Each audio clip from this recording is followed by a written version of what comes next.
Oh, I'm sure. Now, groups in general are trying to affect the outcome of policy, and uh, this is a good segue because Pfizer, a pharmaceutical company, do they want to see the government make certain laws or unmake certain laws?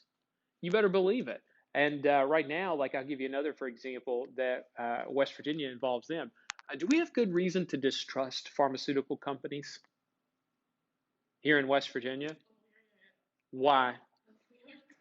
The opioid crisis, like back in the second mod today, there were a couple people like second mod was overwhelming. Like, oh yeah, I take the vaccine, and one person was kind of like, I don't want to say it out loud, but I don't, I don't feel comfortable with this. And I'm like, hey, I don't blame you because in the 1990s, pharmaceutical companies were telling doctors that these opioids were painkillers that were very effective and they wouldn't be habit forming. And it turns out they were wrong. They lied. And now West Virginians are paying the price or have paid the price. And so, yeah, I understand why people are a little skeptical of pharmaceutical companies. Also, the speed at which they've developed the vaccine, which, I understand like sometimes dire circumstances mean you focus more energy and resources on it, but it makes people a little scared. You're like, this is a disease that kind of came out of nowhere, and you guys are telling us you have a vaccine within a year. And did you say sus? Yeah. So as you kids would say, it's definitely suspect or sus.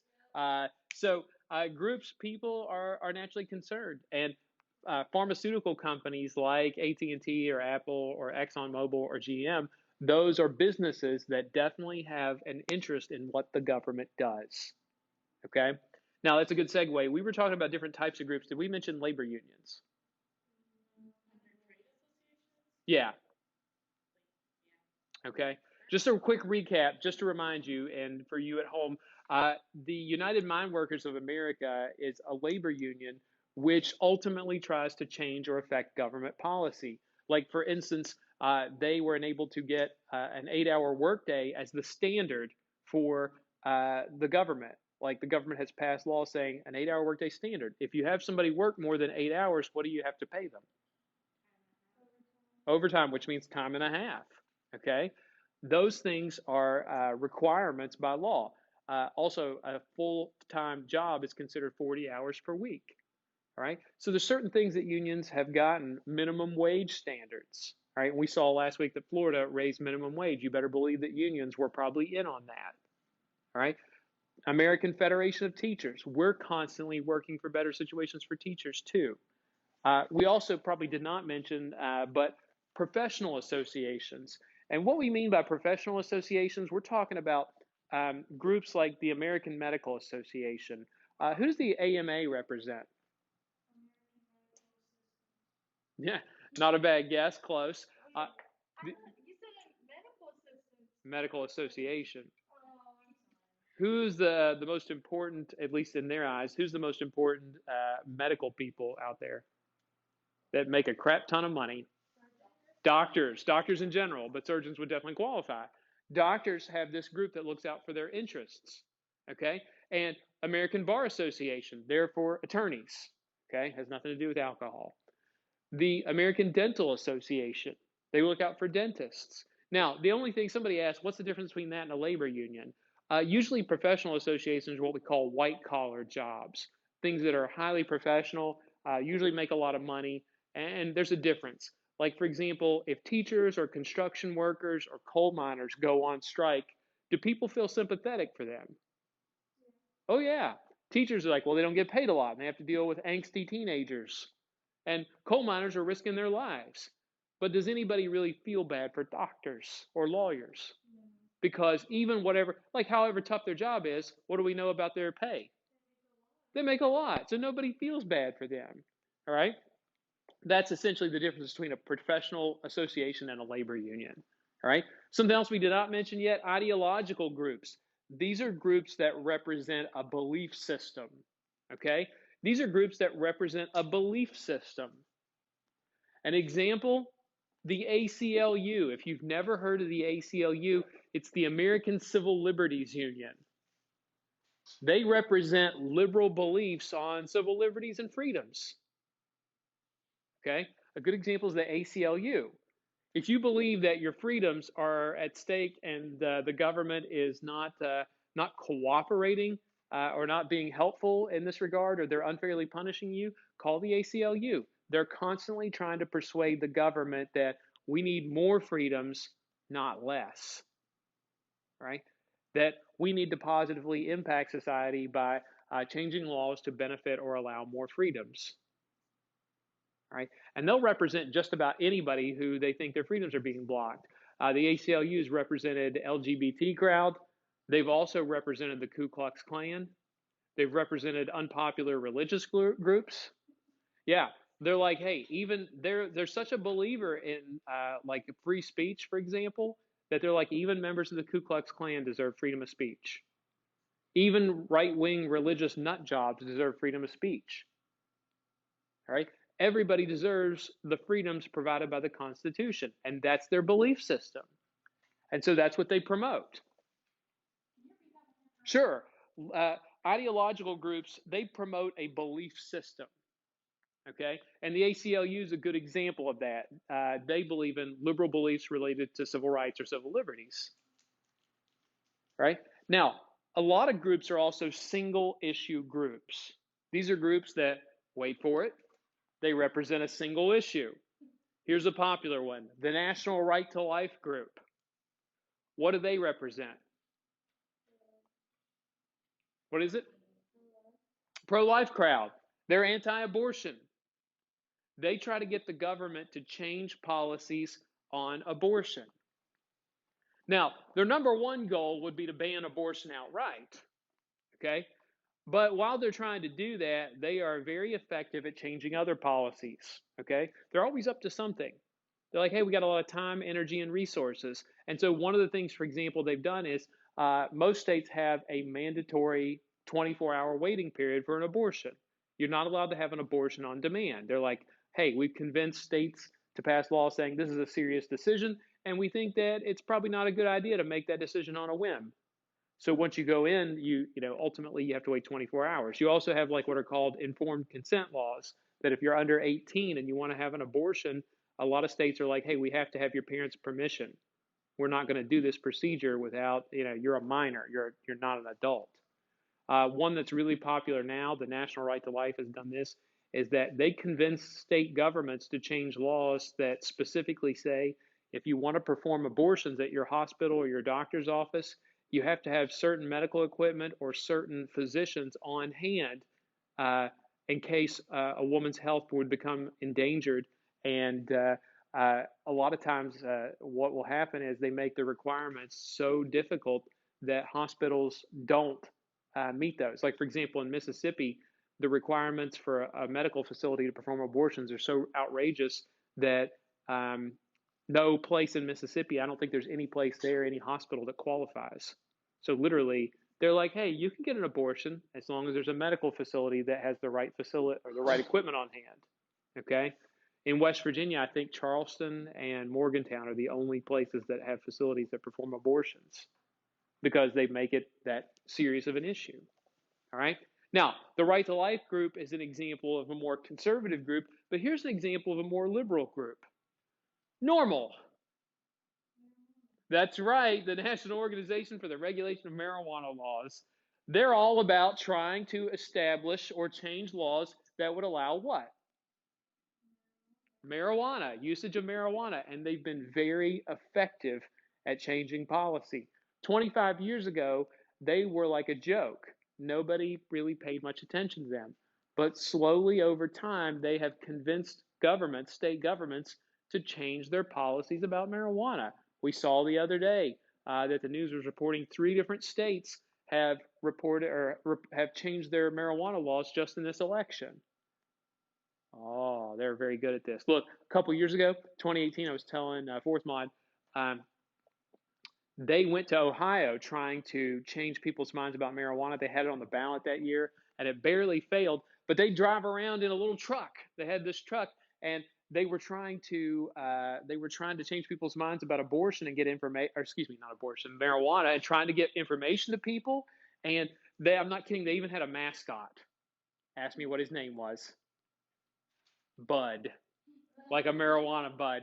And he's like wearing, he's dressed up like in an outfit, and I'm like, oh my gosh, this is so ridiculous.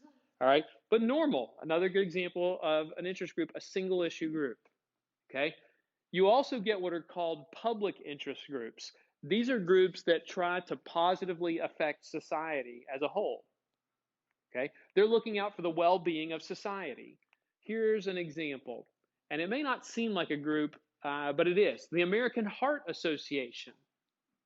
Aw, that's good, right? What does the American Heart Association want for Americans? You never heard of the American Heart Association? They sponsor the Jump Rope for Heart, little jump rope contests. Healthy hearts. You're like, oh man, it's not that hard. Look, what are some unhealthy habits that Americans have that the Heart Association would probably be like, we frown upon that? Smoking is definitely one. All right. And by the way, they partner, here's another example too. They partner with the American Cancer Society, and have they been very effective at changing tobacco laws? Oh yeah. Think about this. What are tobacco companies not allowed to do in their advertising?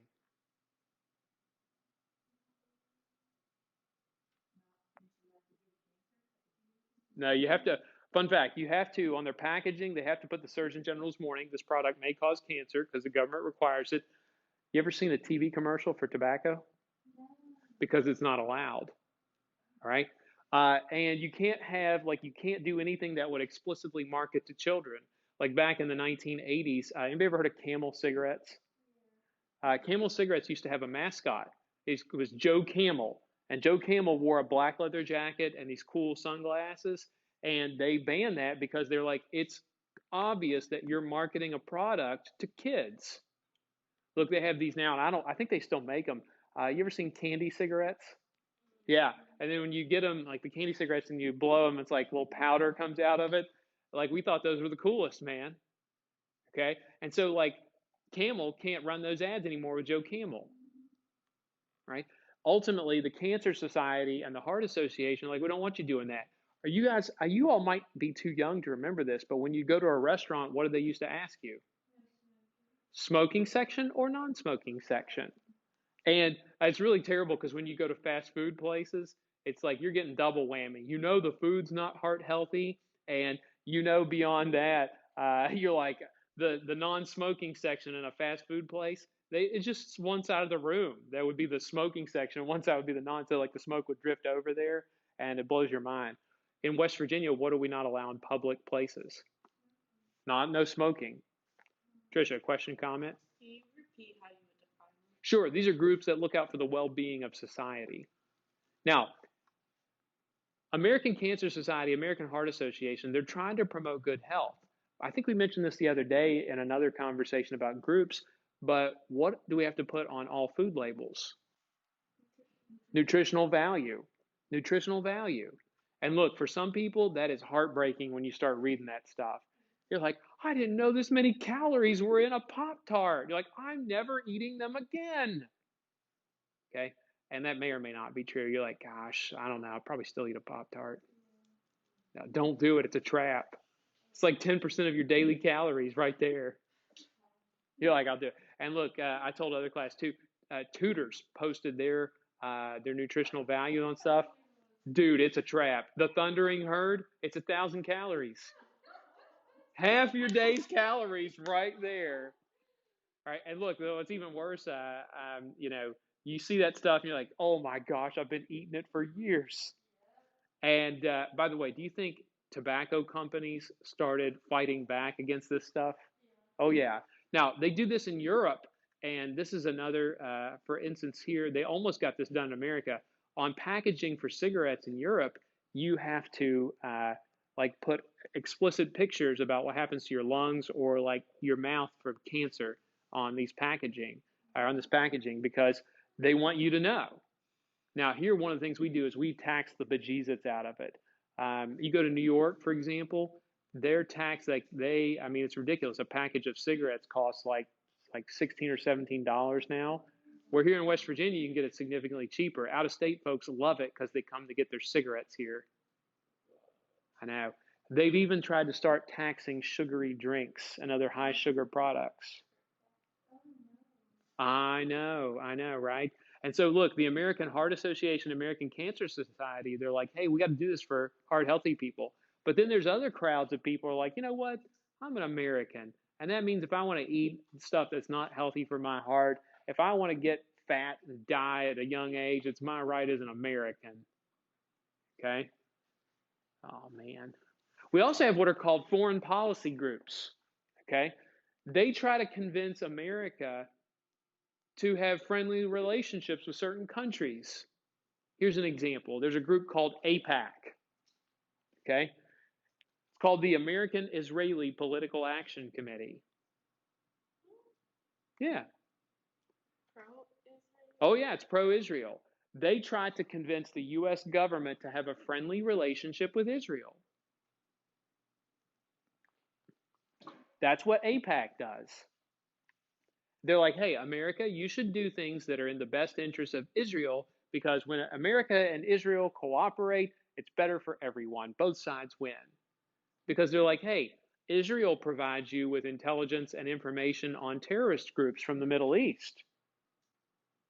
And fun fact, too, you know there are more Jews that live in the United States than live in Israel. So they're like, hey, a lot of your voting citizens are Jewish. So, you know, you should benefit us in that regard, too. You got to make these voters happy. And by the way, America is very friendly with Israel. Last year, it was 2 years ago, President Trump moved America's embassy from the city of Tel Aviv to Jerusalem. Jerusalem's a very contested city, and countries did not want to put their embassies there because they didn't want to upset the international community. And Trump's like, no, Israel says it's their capital. That's where we're going to put our embassy. Plus, do you know what we sell a lot of to Israel that we don't sell to everybody else? Weapons.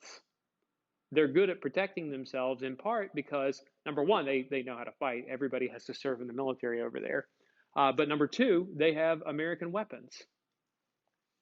All right. And so there are groups like this, and AIPAC's not the only one. Okay. Other nations want to have a friendly relationship with the United States, and they try to get the government to do things like that. Okay. There's some other groups we need to know about. You just need to be aware of them. You don't need to memorize everything that they do. But for example, the National Rifle Association. I thought I would take a shot with that one. Get it? No? Sorry. I guess that one got gunned down. Ooh. All right. You may have also heard of the AARP, the American Association for Retired Persons. God love them. Old people. Old people have a lot of time on their hands and a lot of money. They're like, you guys don't live here anymore. When your parents get old, they got a lot of time, and extra money. Like, I don't know what to do with myself. Right? A lot of cool benefits to being an AARP as well. The NAACP, the National Association for the Advancement of Colored People. And before you ask, they are not going to change the name to call it the National Association for the Advancement of Black People. All right? And no, it is not acceptable to refer to African Americans or black people as colored people. But they've had the name since 1909, and they're not going to change it now. You feel me? All right? They look out for the interests of black Americans. They think if a policy or a law would help or benefit black Americans, they want to see that change happen. PETA, People for the Ethical Treatment of Animals. They are such a wild group, okay? They do some oddball things, but they're entertaining if nothing else. Here's a good for instance, and I swear I'm not making this up. You feel free to Google it if you don't believe me. A couple years ago, it's probably been about 7 or 8 years ago, PETA sent a letter to Ben and Jerry's, you know, the ice cream people, and they said, we think it's cruel that you use cow's milk in making your ice cream. So we ask that you make a change to human breast milk. Yes, they asked Ben and Jerry's to make a change. Look, Ben and Jerry's is a pretty liberal company. They make no bones about that. But even Ben and Jerry's was like, that's going to be a hard pass for us. Okay. And they were like, PETA they were pretty serious about this. They knew that if they were going to get rejected. They're like, nope, sorry, you should do that. And they were like, scientific studies show that cow's milk's not even that good for you. I'm like, all right, let's just walk that back a little bit. All right. Now, PETA, not to be confused with people eating tasty animals. That's not a real group. I've had to tell people that too. But what can I say? Animal flesh is delicious. Who doesn't love a good hamburger? Seriously. All right. So those are some other groups, different types of groups and things like that. Now we want to talk about why it is people join groups in the first place. Okay. Because people have different reasons that they join groups. I had one kid one year, the whitest kid I ever had in class, and he joined the NAACP. And I said, well, what did you join for? And he's like, I really believe that black people are being discriminated against. And I was like, well, good for you. And he said, yeah, they don't charge anything for membership and they send me newsletters all the time. And I'm like, oh my gosh, that's wonderful. All right. Incentives. Okay. First type of incentive you have to join a group are what are called solidary incentives. Right? Solidary incentives means you join a group to make connections with other people. You join the group to meet people.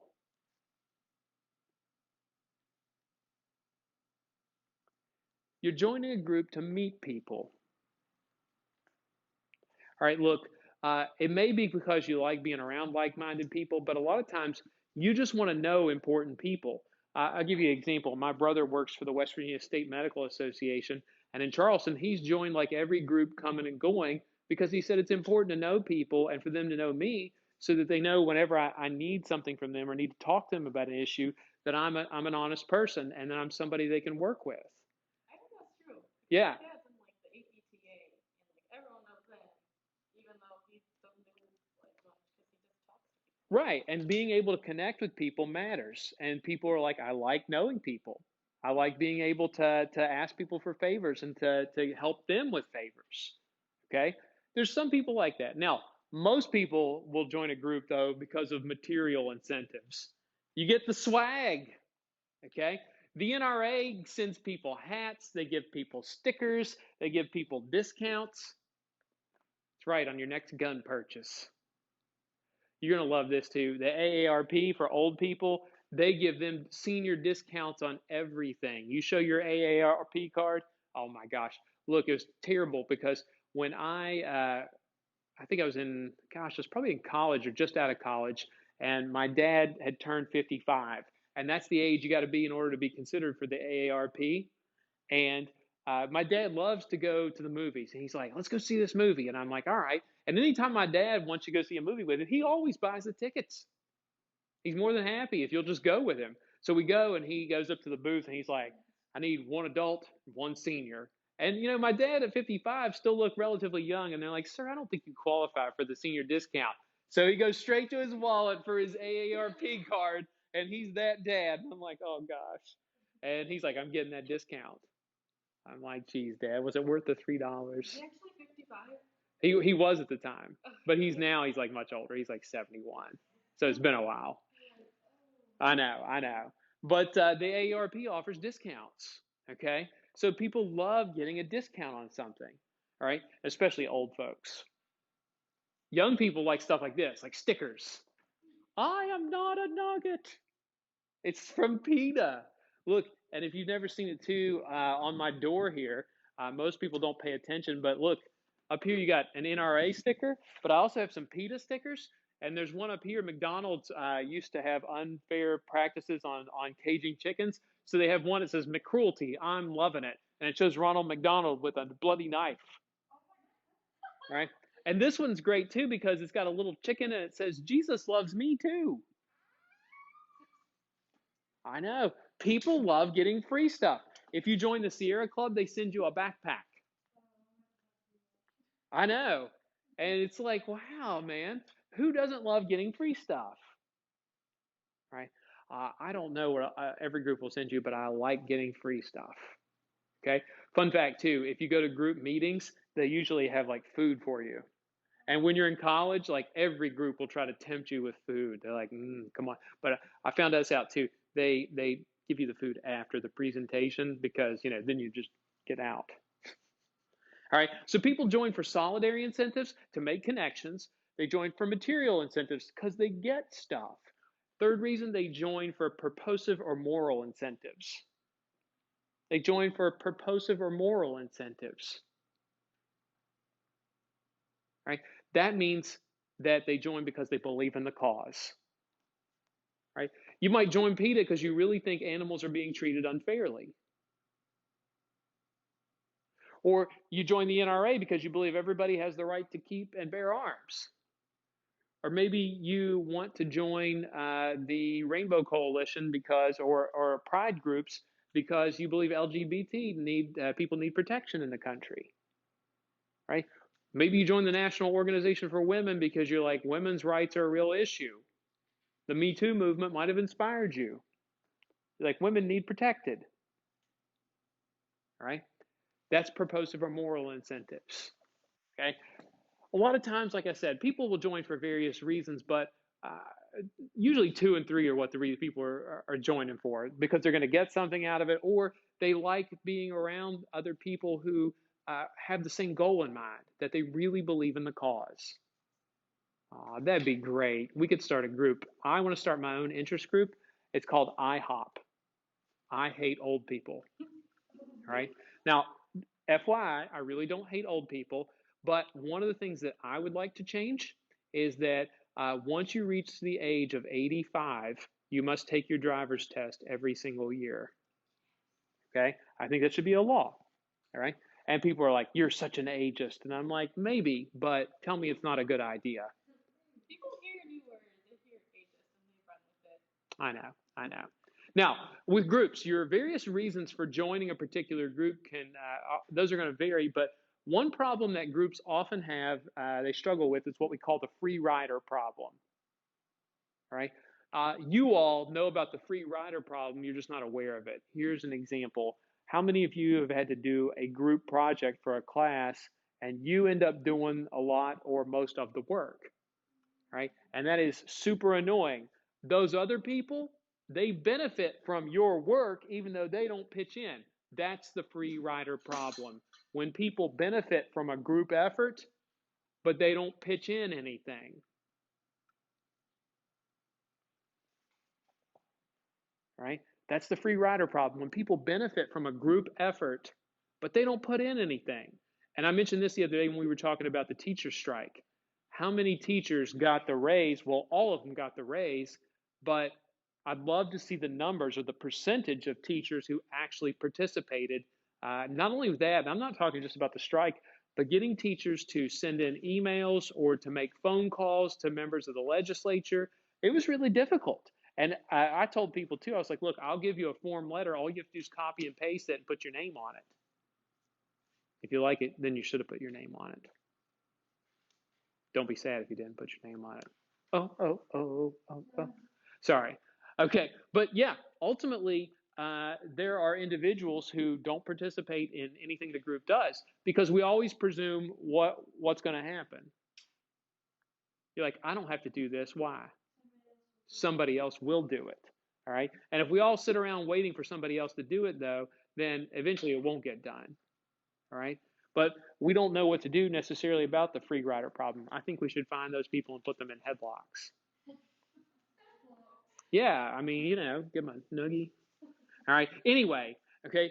Groups. Something else we want to mention about groups, too. If you're going to be a group that has any real impact over policy about changing a law or changing a policy, there's 2 key resources you need to have. And really, you only need one of them, but it's helpful if you have both. If you want to be an influential group, what's one thing that you definitely would like to have? Money. Okay? Money. Money, money, money. Money allows you to do a lot of things.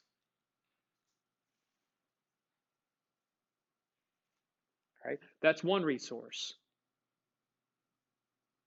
Okay? Believe me, we'll tell you what you need money for here in a few minutes. The second thing, you need manpower and support. Manpower and support.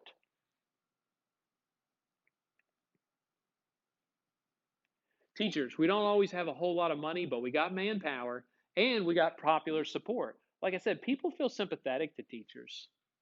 Nobody's going to feel sympathetic for doctors. And that's not a knock against them. Like I said, it's a hard job, but people aren't going to feel sorry for them. Like during the teacher strike, people are like, you know what? It's time we do something for the teachers, right? At least a decent size of them. So, if you could have money, you could have manpower. It's hard to get them both, okay? But if you can, you're super successful. To a large degree, and I'm not saying everybody's like this, but the National Rifle Association has both. They've got a lot of money, membership dues from people, and they have a broad appeal because people like guns. The AARP, they got both. Old people, remember, they got plenty of cash, and there's a lot of them. And here's the best part: AARP, what do you know is happening every year in terms of people's age? They get older, and it's like more people qualify to be members of it, and it benefits you. The money you spend on membership fees, you'll make that back in just all savings. Gosh, old people. All right. Now, let's talk about ways in which interest groups actually try to shape policy. Okay. If your goal is to try to change government or change policy, you got to have some different tactics here. And one of them is using or trying to gain publicity through mass media. Okay. What's the number one form of mass media out there that most people engage? Not social media, not Facebook. TV still. Television is still the number one mass media outlet. Okay? And so if you're a group, you want to get publicity through mass media. You make a commercial or an advertisement. Right? Now, the biggest goal you want to get with mass media is making people aware of your issue. Okay? So with my group, IHOP, okay, my ageist group, I want to make them aware that old people sometimes can be a danger to the community. Right? My grandpa, when he was still alive, he was 80 and still trying to drive around. And at that point, he started to get a little, we knew it was bad news when he got on the interstate on the wrong way. I know. Luckily, a state trooper was nearby and happened to see him and pulled him over and helped get him corrected and helped get him home. But my grandpa could have hurt himself or other people. All right. So, we're trying to do that. We could do an ad about it. Now, advertisements can be really effective at letting people know what it is that you're upset about or what your issue is. But what's the downside to using a TV ad? What is it? Yeah, some things are restricted, but even then, like, what would be the problem, the biggest problem to overcome before you even worry about that? The cost, okay? A lot of groups don't want to pay for the cost, okay? And so now one of the things you can do additionally other than the TV, they'll run their ads through YouTube or Facebook, okay? And so like, before watching a YouTube video now, they get an ad. But in order to make yours one of the targeted ads, you have to pay for that, okay? Now, advertisements can be really effective, right? We'll talk about some other tactics later on.